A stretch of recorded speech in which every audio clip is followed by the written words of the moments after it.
welcome back. Episode 2 now of the Dog Pound, and yes, today is much different than what we had last week, but boy, am I ever excited for this one. Today, we have a man who has one of the best work ethics I have ever come across. This is a man who has been on the All Big Ten first team. He's also two-time academic all-team as well, or two, I might screw that, Big Ten recipient as well. So he's an academic weapon to say the least. And also, you are a man that has not missed a single start. And you finished top 22 out of those 36 starts as the top Wolverine as well. So a slight carry. And not only that, too, sorry, it's a little much, but I just want to highlight how amazing this guy is. He has shot the second lowest round in Michigan history, shooting a 64, tying 5 others as well. Ladies and gentlemen, please welcome today Hunter Thompson. Thanks, Nick. Good to see you, bro. Yeah, man, it's totally it's been a while since we've chatted. I know we text and stuff, but Yeah, hey, dude. but before we get into anything crazy, I just want to say congratulations on your big win a Oh, few thanks. weekends ago, Canadian Collegiate, which for Yeah. those that may not be familiar as well, locks Hunter a place in the Canadian Open next year, and I will definitely make my way out here because it is in Ontario, right? So I will Yeah. 100. TBC Toronto, June 3rd to 8th, 2025. So, Perfect. I will 100% come out. I think yeah. Jake and I, roommate of mine, were talking about getting Airbnb and coming out, staying in Yeah, yeah, Toronto. sick. But yeah, man, it's going to be really good. But honestly, just because I do want to talk about that, because that is definitely no easy accomplishment. Can you kind of run us through just like that whole process of like just like arriving? Because I mean, it was the first right NCAA tournament that happened in Canada, if I'm not mistaken, which is hmm even cooler since you are a Canadian as well from Calgary. Can you kind of run me through like just like that whole tournament, like that entire experience? Like how was it? Yeah, I mean, it all started like maybe over a year ago, honestly. Like my coaches, told me like, oh yeah, there might be a tournament in Canada next year. Like we're throwing it around with a few other teams. It was the coaches from like Kent State and Penn State who they're both Canadian. So they kind of worked really hard to put this together, and it was really good, obviously like it was up in Muskoka at a course called Ovenbird, and it was like it was really really good. Um yeah, it's I was really impressed with the way Golf Canada ran it as well. It was really good. And then but yeah, like being on the Canadian national team for the last I don't know, 3 4 years. Um, it was pretty special to go there, and I was excited enough to just compete in it. It was like pretty special being from Canada, but just to win it, that was pretty it was for sure the best accomplishment of my career so far. And um, earning a spot in the Canadian Open, playing in. There's only a few other tournaments I'd rather play in the whole world, and you can probably guess which ones they are. But yeah, like it's just amazing. So, um, yeah, just happy to, I guess, make my country proud, and it seems like all the stars aligned for that one. So, I was I'm pretty stoked. Dude, honestly, you did more than just make your country proud. And like that, like again, like for doing like, I mean, obviously, like I'm super pumped, and I know like all the guys we went to high school with are super supportive as well of it. Mhm. But like that is, I wouldn't say no Cinderella story because I know you're like a amazing golfer. And I mean, Mhm. like I'm not too familiar with rankings, and we don't really need to get into that, I don't think. But again, like that's just cool to win the Canadian tournament of the year. Yeah. And as well too, like credit to Golf Canada for doing such a great job putting that on. And it's wild too. It turns out, so our guest last week, Ryan, his like brother works there at that exact golf All tournament. right. So it's, yeah, just kind of really small world, especially like last 2 weeks now that you're on as well. But like I mean that course too like looked like it was in just absolute pristine condition, man. Like for a Yeah, Canadian it was course. sick. Yeah, like I mean, it had to have been as well to have NCAA Div One athletes there. But honestly, like that was that. I mean, kudos to you, man. Like I couldn't do that. And I mean, what I think the stat I'd seen through the first I think 2 days it was you had like 18 pars, like 16 birdies or something, like 3 bogeys. Like how'd you do Yeah, I that? think I was like 12 under the 36 whole day. So, yeah, I shot 66, 66. So I was like, I don't know. I probably made a couple bogeys, so probably like 14 birdies or something. Wow, Yeah. man. I was Cat. pretty dialed.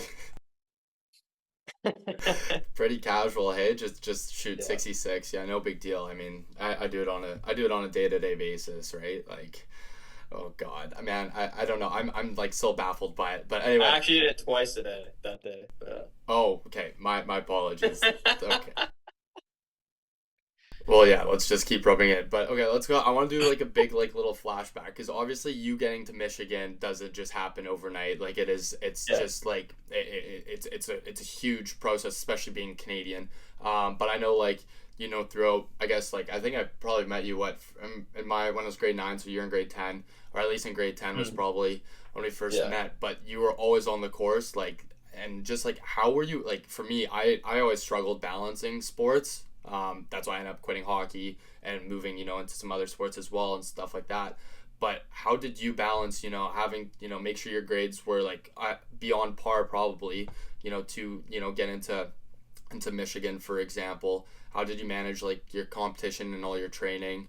And I mean if you did dietary stuff too, I mean sure, talk about that, but yeah, tell me about that whole process.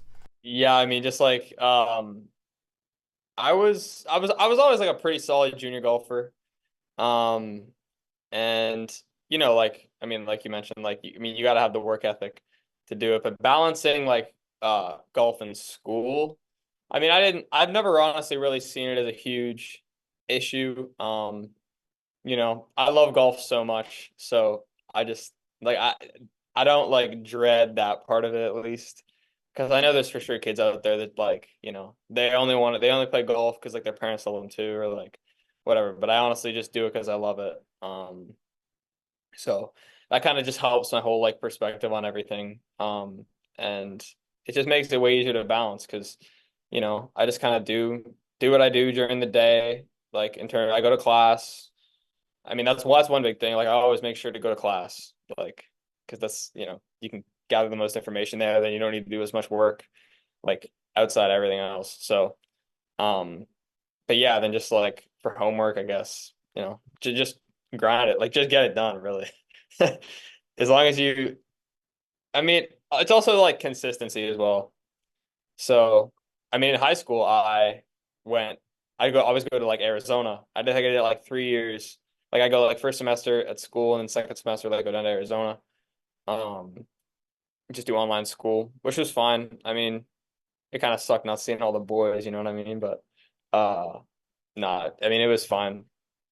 So yeah, I mean, I'd say probably the biggest thing is just like consistency and that just like do a little bit every day. Don't get too behind kind of thing. Like, and then yeah, just I just love golf, so I just want to do that as much as I can, and then do the school And I mean, whenever it and happens. as I'm you're just I'm just a happy guy, like I just don't really I don't know. I just try to stress as least as possible. So right, yeah. no, exactly. And I mean, like as you said too, like it's funny, like you mentioned your actual love for golf. I mean, like I knew a guy that he's a few years younger than us, and he stopped playing golf because at one point he just stopped liking it. But his parents, I think, were probably on to him of like, Mm. hey, continue to play because you have that natural talent is like right there. But at the same time, like if you don't love it, like it's not going to be an enjoyable process, and that's why a lot of people will end up actually quitting sport. But like your Yeah. touch on consistency, like I mean, I'll definitely put the link in it, and we talked about this I guess on text last week. Your interview that you had with your coach was in it. It's on YouTube. Michigan Mhm. had posted it, and it was honestly probably one of the best intercollegiate interviews I've ever seen. I mean, I don't watch a lot of them, but like it was just proper, and the way how highly your coach spoke of you. But again, that you touch on your consistency and the all the methods and strategies, I guess, kind of behind getting things done. So do you think that consistency of just say balancing like work life, or like you got your life, you got school, and then obviously golf, do you think that also translates to your game, like how you would approach going into a tournament for a weekend, for example? I mean, yeah, like how you do, how you do one thing's kind of how you do everything, right? So like if I'm just say like, oh, like, screw school, right? Like I'm not gonna do that. It'd probably honestly bleed into my golf game because like I don't care about that. Like you gotta handle everything. Like your habits gotta be good, like off the course. Like I know you mentioned like eating earlier. Like I eat well. I always make sure to do that. But maybe like a cheat meal here or there. Like you gotta be happy, you know what I mean? Um, but uh, but yeah, I mean, just overall in life, just kind of making sure your habits are good. You know, just be a good person, and I think you'll be rewarded. I love that take, especially with the good Yeah. person part. But I think, and yeah, you're right. I mean, cheat meals, like, it happens all the time. I think I'll have at Yeah. least probably 4 a week. But again, I'm no athlete compared to you. But yeah, again, like that consistency, and then just a focus too. Like you're one of those Mm. guys that, like, I think I'd probably just noticed throughout high school that, like, you just have that focus. But again, it's like it's so amazing what people can do when they have that passion, or when they have that love for something, right? Like for you, Yeah. if you get to an insane level, like, for example, let's foreshadow it. If you're in PGA or whatever, like, you're doing that and you love it, and it will never feel like work to you.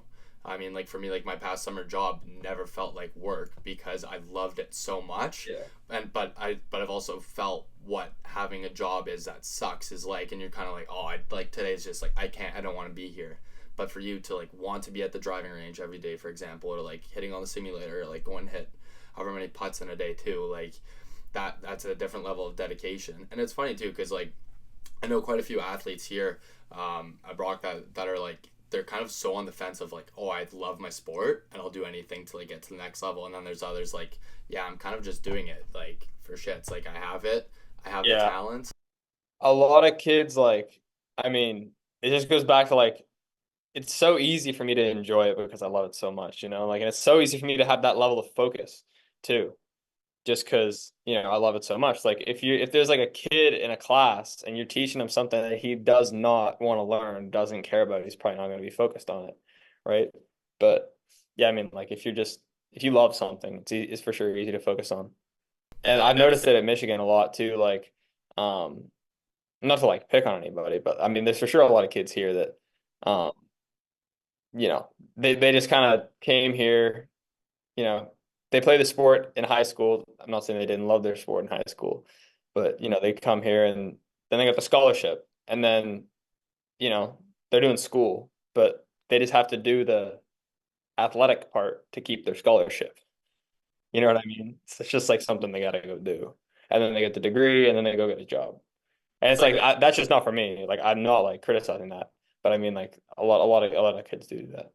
well, I mean, like, I don't, yeah, and as you said, you're not criticizing it. I think that's just like the way of, like, life, and like people just kind of, I think, are figuring out kind of what their taste is, or what, universities where you're Yeah. supposed to figure out, I guess, a little bit what you want to do, or like what you want to go into, right? Like, you choose an undergraduate program. Like, for us, like, we're both in sport management. Like, I want to work in Yeah. sport, but some of these guys are like, you know what, like, I want to go to school, but sure, I may as well, it's, I wouldn't say abuse, but use the talent that you actually have, something pays for it. Okay, now do the school, and then, like, I guess figure out later down the road. It's just, Yeah. it's two different levels of drive, I guess, Yeah. between individuals. But again, like, from an Yeah. athlete Mhm. standpoint, or even world life, that's what's actually going to separate people from, like, who's going to get to this level versus, like, that level, right? Like, it's, Yeah. Yeah. and I guess that probably stands out for you too. And like, in a golf game, like, you could probably notice guys in the field that, oh, he's never been at the top because he's maybe not at the range as much as, the world ranked number Mhm. one in NCAA. Yeah. Pretty much. I mean, and I guess too, like, that's something that you would have developed too at a younger age, and that's something Michigan, I assume, would have totally, they would have loved. And I guess your coach did speak on that too. As you came in, he had mentioned that you're so mature coming in as, like, as in your freshman year, right? And like, and you could see that just even in this, like, conversation that we've had for, like, just under, like, 15 minutes, I think, probably by now. I guess if I kind of want to talk a little bit about what that whole recruitment process is like. I could still vividly remember the day you posted on your Instagram that, like, you're going to Michigan, and I think everyone just went a little crazy there. Can you talk about kind of that? Like, I mean, you don't have to fully explain all of it if you don't desire to. Were there other offers? Was it just Michigan? Like, did you think ever even about playing Canada? Like, what was, like, just the entire overall process like? Okay, so I'll start from like the very beginning. So like I don't know, I was probably in like grade like 9 or something. Uh, and this is before they changed the rules where like you weren't allowed to talk to coaches until so like before I started talking to coaches when there was like pretty much no rules. Okay. It's like coaches could do anything, you could reach out to them, whatever. It's like grade 9. So I talked to coaches for like a bit. Um, I was okay, but I wasn't like that good. Like if a Power Five school reached out to me, I'd be like, holy, like that's amazing. Um, but see, I talked to some there, and then they implemented this rules change where you weren't allowed to talk to coaches until June 15th of your like sophomore year, so like grade 10. So I couldn't talk to schools for like a year. So all I had to do was just like go play golf, and I played okay. But then that date came around, and I probably had like 5 or 6 coaches call me. Um, and then those were kind of the schools I was talking to at the time, and um, yeah, the whole way it works is like I don't know, I just some schools fade away, and then like I didn't honestly start talking to Michigan until like I'm gonna say like August of that year. So like June 15th, like when I first started talking to coaches in grade 10, like I didn't. If you told me that I go to Michigan, I'd be like, "You're crazy!" Like I'm not. I've never even like talked to them at all. Like I don't even know who the coaches are. Um, but yeah, they the assistant coach, like my current assistant coach, he had a connection in Calgary, with my golf coach's like buddy. So he just like reached out. He's like, "Hey, do you know this kid?" And he's like, "Yeah, like my friend like coaches him." So so yeah, that was pretty cool. So yeah, I talked to them for a bit, and um, came on a visit in February of like 2020. But October of the year before, I went on a visit at Notre Dame, and I really thought I was going to go there. Um, oh yeah, and then on October, no, it was like maybe like November, like a month after that, I went to like Pepperdine. I really wanted to go there too. Um, and yeah, I mean, it wasn't until February of the next year where I went. This was 2020, so February 2020, I went on a visit in Michigan, and I went to like a basketball game. Don't think I went to a hockey game, but we had a good time. And I came here to the facility, practiced a lot, hung out with the coaches, and I really liked them. It was really awesome. So yeah, they gave me an offer then, and uh, lo and behold, like 3 weeks later, the whole world, like obviously, what happened, right? Fucking shut down. Um, but yeah, so at that time, I had like three. I think I had 3 offers at that time. And then it was like a few weeks into COVID. Like there was still a chance, like we didn't even know what was going on. There was still a chance that like I was still gonna get back out and play tournaments, and then like coaches would maybe come watch me because like my at that time, like that winter in Arizona, um, when I was playing really good. My ranking went way up. I was for sure getting more exposure. Like more coaches were talking to me, but like the biggest thing was like, oh yeah, we gotta see you play before we like give you an offer. So I didn't have that many offers just because of that. Um, I kind of, I'm not gonna say the pandemic like screwed me, but I mean, it like, so many people can make that excuse, but I think everything turned out for the best, honestly, because, um, this is just the best place ever, you know, and it's awesome. And there are schools along the way that I talked to that I like the coaches, but it just kind of didn't work out. I honestly compare it a lot to like girls. Like like I'm talking to this girl, like it's going fine. Like I don't really know what's gonna happen. Blah blah blah, whatever. But then there's the one, and you're like, hey, I think that's the one.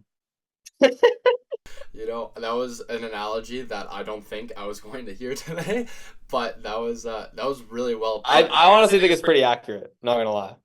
And I think it's completely valid because like and that's like a trial and error thing too, right? Like it's like if the shoe fits Mhm. kind of thing, right? Like I mean like and that Yeah. could go for anyone that's not even like going to play sport anywhere. Like there's so many people that have gone like post secondary that were so unhappy after like first year they left. But I mean like you talked about COVID, and like I couldn't imagine, like, because that was such like a bit, like I didn't even really, like, when I was preparing for this whole interview today, I didn't really even think that much about it, because I know you'd been going down to Arizona and you've been playing golf and lot, but like from, I guess, like, yeah, from an offer standpoint, like if people can't actually see you play, like Yeah. like, and but again, like if you're, it's amazing how early you began the process. Like I didn't even know you started like looking at like into the schools in grade Mhm. 9, right, and then reaching Well, I mean, out. that's why, like, I used to be in French immersion, right? And that's why I quit it because I was like, in grade 9, I was like, dude, I'm not gonna use this. Yeah, Like, yeah. I should just do everything in English. Like, it makes more sense, you know? Because I knew I was gonna go to school in the States. So yeah, back to like, I never thought of going to school in Canada. Like, it never even really crossed my mind because by the time I was starting to think about, I mean, I was starting to think about college like way sooner than everybody else, and I was just thinking about the States. Just this is what I want to do with golf. So, um, so yeah, that's it. And Wow. I mean that's quite the story. Is there a reason, like, I mean, for me, I really have a strong desire to work in sport in the States. I just see there's a lot more Mhm. opportunity. And obviously, like, just like sporting there is completely different. I mean, sporting everywhere is different, right? You look at Europe, but that's not Mhm. really the point with what I'm going at. Is there a reason why you didn't look into Canada? I mean, I guess Canada would have been so much more seasonal, given how our summer is maybe from, we'll say, about June, especially in Calgary, June till probably about September, end of August, and then it starts snowing. So I get that component of it, but is there a reason that, like, I mean, if you don't like Canada, like, I kind of, I back you on that take. But it was there a specific reason? Like, I know there's a huge difference between U Sport 2 and NCAA. So I mean, if you know Oh yeah, I about mean, that. it's like it's just not competitive. Like in my mind, if you're serious about playing professional golf, like you don't go play golf in Canada. Um, yeah, I mean, this is just at the highest level. We played in two pretty good events. Got like, US Amp champ, number one in the world, blah blah blah, all that. So, I mean, like, this is where it's at. This is where the good competition's at, and then, I think I'm well on my way to, you know, coming who I want to be in the world of golf. And obviously, making the Canadian Open's a good step in the right direction. But yeah, I mean, it's just top level competition, NCAA. Yeah, and I think you're mentioning earlier how there's people that just want to do sport just because they're good at it in the scholarship. I think that's probably where people are Yeah. like, oh, like if you're from Canada, it's like, oh, I could go play my sport at competitive level without really caring about my sport and use sport. Whereas like NCAA, like Mm. obviously like there's so many more opportunities, right? I mean, Yeah. it's truly amazing how much it's grown and continues to grow. Like we learned so much here about the comparisons between what you guys are offered. Like there's like no atmosphere. Like for example, if we look at a Michigan football Mhm. game, there's no atmosphere of that anywhere in Canada, and like that's just from like a spectator sport perspective. But imagine being an athlete, like compared like being like at like we'll say University of Calgary or like even like or like USask, which is like renowned in Canada for like their football program. But then you go look at NCAA, and they're actually going to they would pump them, right? But that's again, as you mentioned, that like Yeah. competition factor. But not everyone's built for what you're in, right? Like, and that's Yeah. obviously what The separates. level of dedication among like all the athletes is for sure way higher. Um, but yeah, no, like from the spectator sport perspective, like, you know, people just love football here. Like it's insane. And people just don't like football as much in Canada, but here they love it. So I mean, there's that aspect too. Like if people in Canada, I mean, they love hockey. It confuses me why there's no like college hockey in Canada. Like, why can't that be a big thing? I don't get it.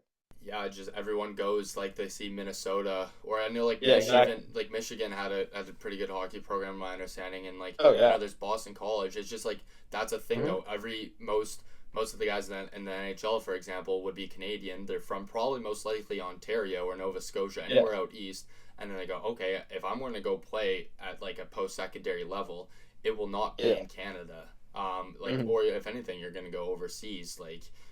Yeah. But again, I think I would assume if I were to have someone such as them on podcast, they would say the same thing about the competition factor and also about like what's actually going to help you get to that next step where you sport like it's maybe not really there for that. I mean, there's definitely the few. I mean, like Yeah. there's one guy on the Brock hockey team last year, Connor Ungar. He got signed to the Edmonton Oilers, but that's like a once in a lifetime. And I mean, we had another goalie before my time here. Got that's Logan Thompson now on Vegas Golden Knights.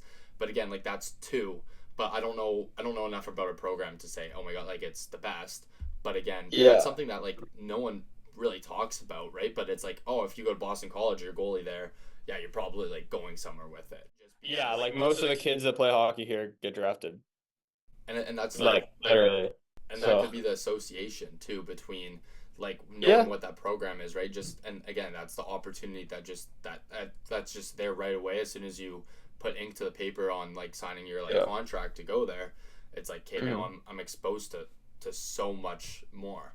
And I mean, like Yeah. that in itself is also a huge transition, right? Even just from going to high school exposure of like you playing for like Alberta, like or being on the national golf team, like that exposure going to now Michigan is much Mhm. larger. I'd completely assume, and like Yeah. that's probably like, do you find that's an easy like transition, like to have that exposure? Like I feel like the light is much more focused, for example, now like on you than it probably obviously would have been in high school, right? Like what's that like? Yeah, I mean that's actually like interesting. I just think like I don't know. I just don't really feel that though. You know what I mean? Like I just feel like I just kind of do my thing and if I just focus enough on, my process and, just like getting better every day, um, and going out there to compete. I mean, in a college tournament, it's like, you just got the kids, you got the two kids you're playing with, and like there's nobody else out there. Like there's no fans, there's no like grandstands. Like you just go out there and fucking rip golf, pretty much. So, I mean, like it's not it wouldn't be the same as like, a hockey game. It's like, oh, like this is a rivalry game. Like, whoa, like the crowd's going crazy. You know what I mean? Like the atmosphere's like, you know, it's just not like that. I mean, that's a good thing about golf, you know what I mean? So, or like even in the Canadian Open, honestly, because like I'll have one tee time the first 2 days that's in the morning, and there's gonna be like nobody out there. And it's just like a normal round of college golf. And maybe there's gonna be some people there in the afternoon, but like at the end of the day, like you got your golf ball in the fairway and green, and you just gotta hit it. I mean, I just like keeping it simple. It just makes it way easier. You don't have to think about as much stuff. Like the less you can focus on like other things. I mean, like just keep it simple and just rip it, pretty much. Like I wish when I as a like someone who loves golfing, I wish I could just do that all the time. But then I'm thinking, oh, I gotta put this 5 feet to the pin. But now I can't do that now all the time, right? But that's interesting that you say that, because I think like so many people probably process how they attack their own sport like differently. Like there's I mean like Mm. as you said, golf is, you could say golf is just hitting a golf, like you have your ball and you have your club in your hand and then you have your Yeah. swing, and then there's a green that you're trying to hit. Like you could look at it that way, and then there's the people who are going to go, well, there's this wind, and there's like, oh my god, the fairway turns a little to the left or whatever. Mhm. So the fact that you're just more of a simple person. I mean, I wouldn't describe you personality wise as simple all the time.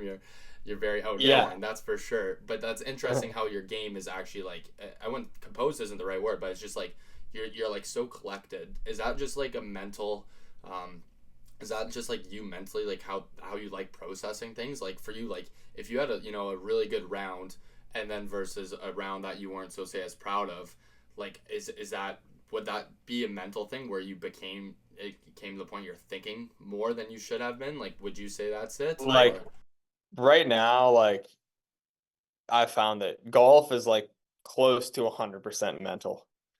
Like right now for me.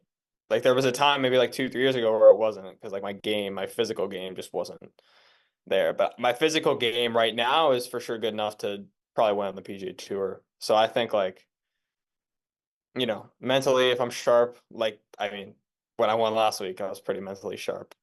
And even like the first round of this tournament we just played, I was quite mentally sharp. But I mean, yeah, it's kind of all upstairs, in between the years.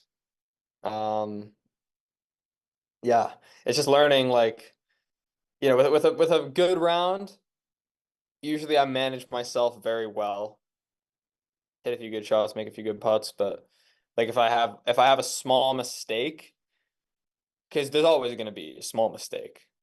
Like you can't have a perfect round of golf. Um, but yeah, there's always going to be a small mistake here or there, but as long as you manage it well and don't like compound it or get mad for no reason, like you'll be fine. But like in a round that I'm not as proud of, like there's usually kind of like a little turning point where I, had a bad break or, you know, hit a kind of not that good shot and then just kind of did it again and, compounded some errors there. So, um, and then it kind of carries over. So, I mean, yeah, it's very, very mental. And I could go like way more in depth, but that would take forever. I could go on forever. But no, it's really just keeping it simple. Like, if I hit a bad shot, because those are gonna happen. Hit a bad shot, do whatever, go hit it again. Just do the best you can there, and then like keep doing that. Not like, oh, dude, no, come on, I had a bad shot. That sucks, bro. You suck. No, you can't say that. That's funny because that's how you literally just describe yourself versus me as a golfer. I'm the Nick, you suck kind of guy, and then you're the guy that's like keep it simple. And I Yeah. feel like for me, Yeah. like I'm not even gonna get into my golf game on this today. It's better. It's improved since we've last played together. But I get what you're saying about how there's more than the surface level, especially when it comes to mental game. And I think Yeah. you're so right. I think a lot of pro players like the PGA do speak on that on the mental aspect of things, but it's so important to be like mentally sharp and like mentally like tough too. Like people, maybe may see like you can I assume a basketball player, sure, like he's so athletic or like he can shoot whatever ball, but if his mental game isn't there and he starts 0 for 5, like it could go only downhill from there, right? Whereas like okay, I started 0 for 5, how do I regroup and like collect myself and then like find a way to either help my team or to get my shot back, for example. And I mean that applies, I guess, probably to life too. Of like, oh, I just got knocked on my ass, whatever, work or something. Like, how do I jump back up the next day, right? I mean, like, I think probably too what I find so important is just yeah, you mentioned too staying on top of things, and I think that could be a mental thing too. And you did mention having routine. Is that probably your biggest piece of advice that you would give to either just like say someone aspiring to be an athlete, or like someone who's like not, but just want to go in above and beyond in whichever field they work in? Like, what would you say is your biggest piece of advice to reach the most success? Yeah, just find what works for you. I'd say that's for sure the biggest thing. Like, um, yeah, don't be afraid to try new things. Go outside your comfort zone. Like, try this. Didn't work. Okay, try something new. That worked. Okay, cool. I'll keep doing that. Like that's kind of how I got here. So, and I have had good guidance along the way. Like both my coaches are great. And the whole team surrounding me is amazing. So, yeah, but I think just you gotta just find what works for you. Like I've done a really good job of that, and I'm still not 100% of the way there, but I'm very well there pretty much.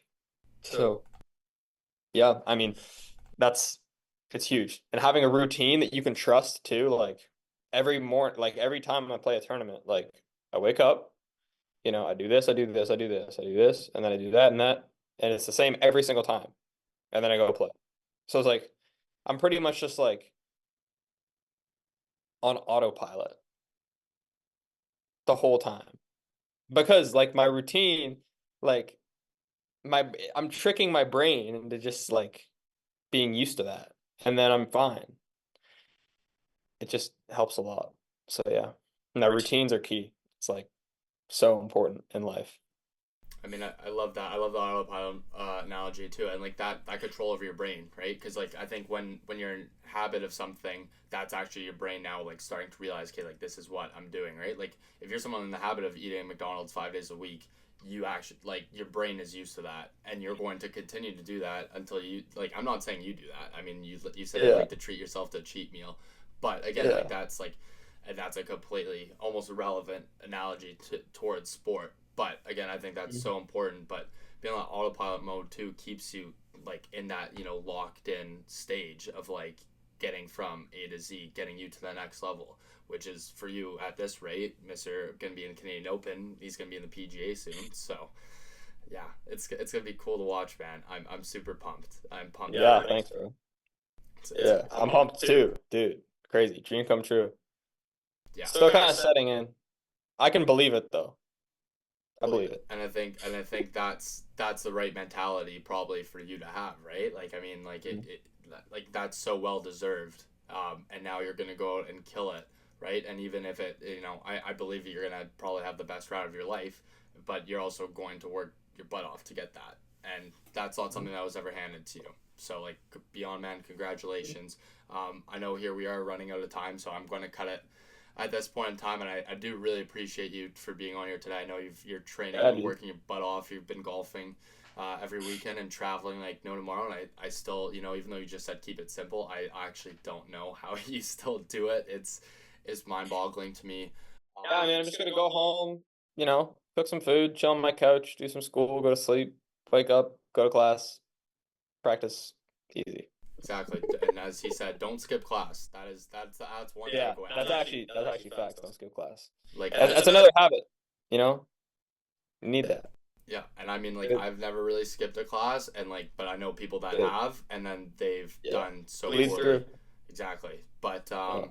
with that being said, I'm super fired up after this episode. Like, I might go driving range now to go hit some balls. But man, thanks, Hunter. Man, appreciate it. Thanks for being on.